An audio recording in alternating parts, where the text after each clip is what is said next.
At 3:14 local, the Strait of Hormuz is glass-flat under a low haze, and a Hawkeye orbiting north of the carrier strike group sees its display bloom. Not one track. Not 10. A grainy, low-altitude wash of returns rolling out from the Iranian coastline like static given a direction. The senior air controller leans into his scope and says the only honest thing he can say in that first second. I can't count them yet. Down in the carrier's combat direction center, the tactical action officer hears that on the net and feels his stomach drop a half-inch. Because in modern war, the sentence you do not want to hear from a Hawkeye is not, missile inbound. It is, I can't count them yet.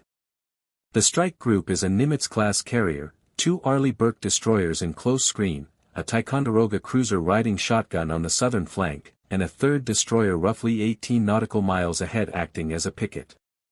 They are transiting the narrowest stretch of the strait, a corridor barely 21 nautical miles wide, with Iranian territorial water pressing in on the north and Omani waters tight to the south. There is no maneuver room. There is no horizon to trade for time.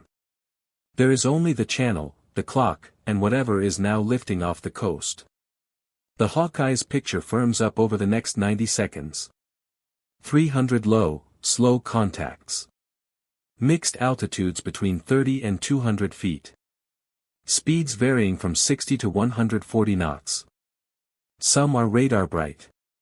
Some flicker in and out. Some are barely there at all, suggesting composite airframes, foam wings, or simply objects too small for clean returns at this range. It looks like noise. It is not noise. The Aegis operator on the lead destroyer sees it first, because Aegis sees it first by design. Her console correlates the Hawkeye's downlink with her own spy radar, and the chaos begins resolving into something colder. The tracks are not random. They are arriving in tiers. A leading band of fast, radar. Loud drones pushing straight at the screen. Behind them, a wider, slower belt fanning outward. Behind that, a third layer hugging the deck, almost invisible, threading the gaps the first 2 waves are about to open. She says it on the internal net, voice flat. This is a formation. That single word changes the engagement. A swarm is not a crowd. A crowd is just mass.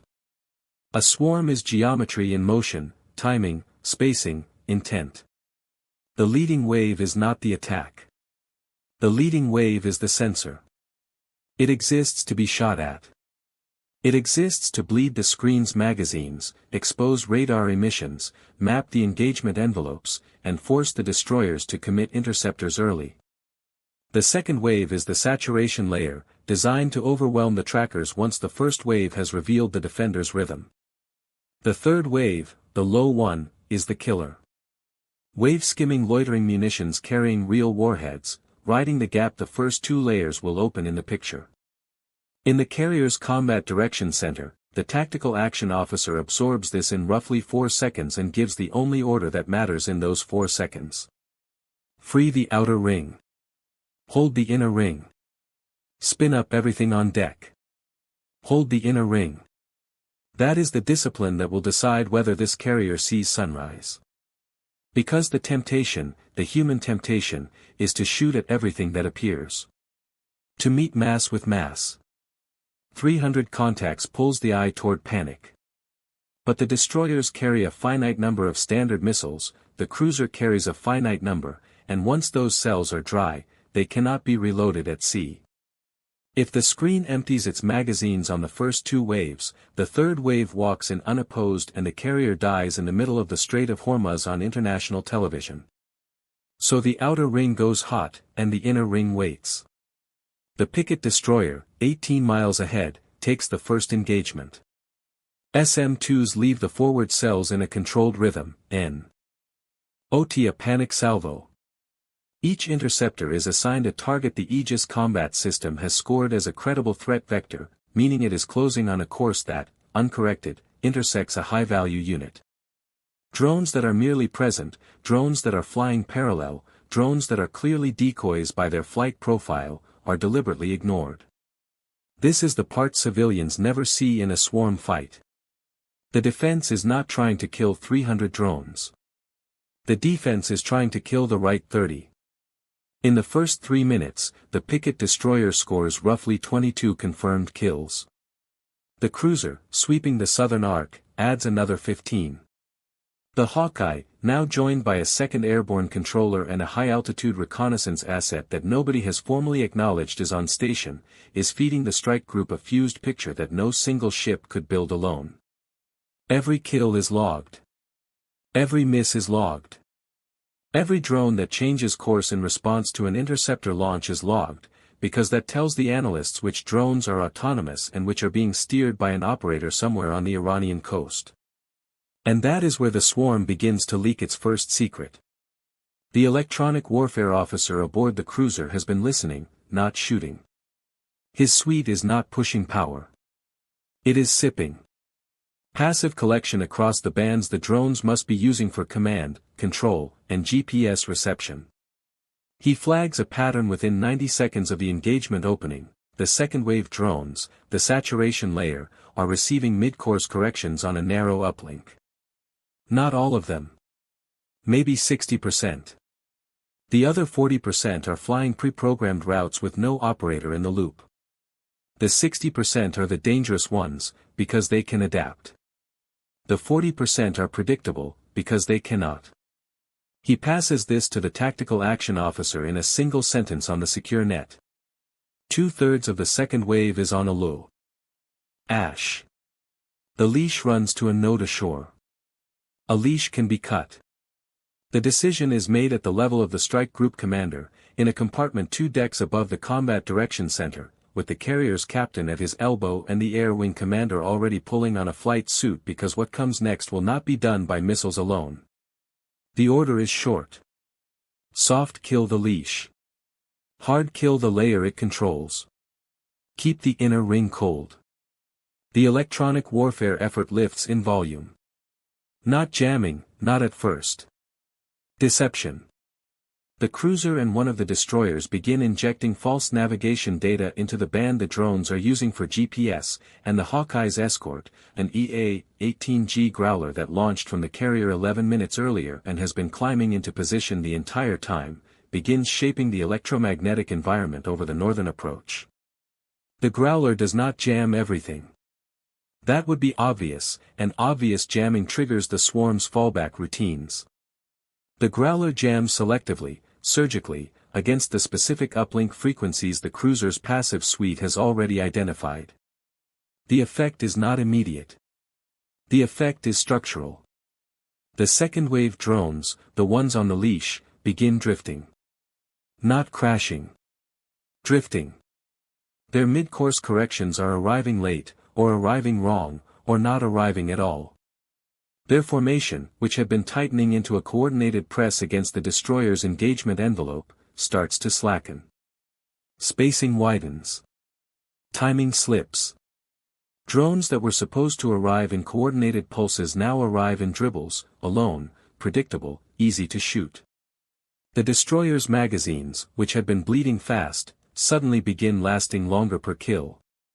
The third wave, the low one, the wave that was supposed to slide through the gap, has a problem. The gap is not opening. The first wave died on schedule, yes. The second wave was supposed to chew through the screen's attention and tracking capacity, but the second wave is no longer a coherent threat. It is a thinning cloud of confused machines, some of them still flying straight at the carrier, but most of them now flying at nothing in particular. The third wave is now exposed. This is the moment that swarm doctrine calls collapse. Not the moment the drones run out. The moment they run out of each other. A swarm is only a swarm while its layers protect each other. Strip away the saturation layer and the killer layer is just a row of slow, low, fragile aircraft flying toward the most heavily defended warship on Earth without cover. The carrier's air wing has launched 4 F/18 Super Hornets in the 11 minutes since the first warning, 2 more are rolling, and a pair of Seahawks are already hunting low across the southern arc with door gunners and forward-looking infrared. The Hornets do not need long-range missiles for this. They drop low, slow to gun pass speed, and begin walking through the surviving third-wave drones with 20mm cannons. It is unglamorous work, almost mechanical, the kind of engagement nobody trains for in peacetime because nobody admits, in peacetime, that they might need to.